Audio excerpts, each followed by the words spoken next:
কুমিল্লা নগরীতে কুমিল্লা বিশ্ববিদ্যালয়ের এক ছাত্রী ও তার মায়ের মরদেহ উদ্ধার করা হয়েছে। ভোরে নগরীর কালিয়াজুড়ি খেলার মাঠের পাশে একটি ভবনের দ্বিতীয় তলা থেকে তাদের মরদেহ উদ্ধার করা হয়। পুলিশের প্রাথমিক ধারণা তাদের হত্যা করা হয়েছে। কুমিল্লা প্রতিনিধির পাঠানো তথ্য ভিডিওচিত্রে আল মুকসিদের রিপোর্ট। সোমবার সকালে কুমিল্লা নগরীর কালিয়াজুড়ি এলাকার একটি ভাড়া বাসা থেকে মা ও মেয়ের মরদেহ উদ্ধার করে পুলিশ। তারা হলেন কুমিল্লা বিশ্ববিদ্যালয়ের শিক্ষার্থী সুমাইয়া আফরিন ও তার মা তাহমিনা আক্তার।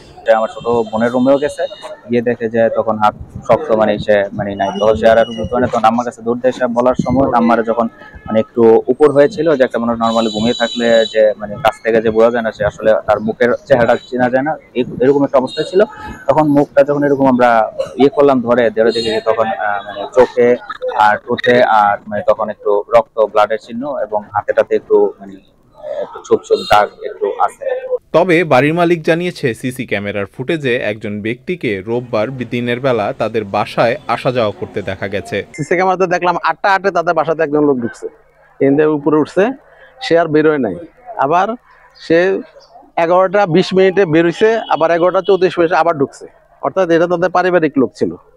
এই লোকই একজন ঢোকা বসা, কারণ তারা কেউ সাথে তারা প্রচন্ড কনজারভেটিভ, আমার সাথে কখনো কথা বলে না তারা। প্রাথমিকভাবে একে হত্যাকাণ্ড উল্লেখ করে পুলিশ জানিয়েছে, হত্যার কারণ ও কারা জড়িত তা খতিয়ে দেখা হচ্ছে। প্রাথমিক ধারণা হচ্ছে একটা হত্যাকাণ্ড, আসলে আমরা লাশ উদ্ধার করেছি, আইনগত ব্যবস্থা গ্রহণ করেছি, আর তার ছেলেরা মামলা মোকদ্দমা করার প্রস্তুতি গ্রহণ করছে। আর হত্যাকাণ্ডের সাথে জড়িত আছে কিনা, কি ভাবে হত্যা হলো, এটা আমরা তখন সবকে বলতে পারবো। আসলে কিন্তু লাশের গায়ে আমরা কোনো বড় আঘাতের চিহ্ন পাইনি। এ ঘটনায় জড়িতদের শিগগিরই আইনের আওতায় আনা হবে বলে জানিয়েছে পুলিশ। Al মুকসিদ, channel I.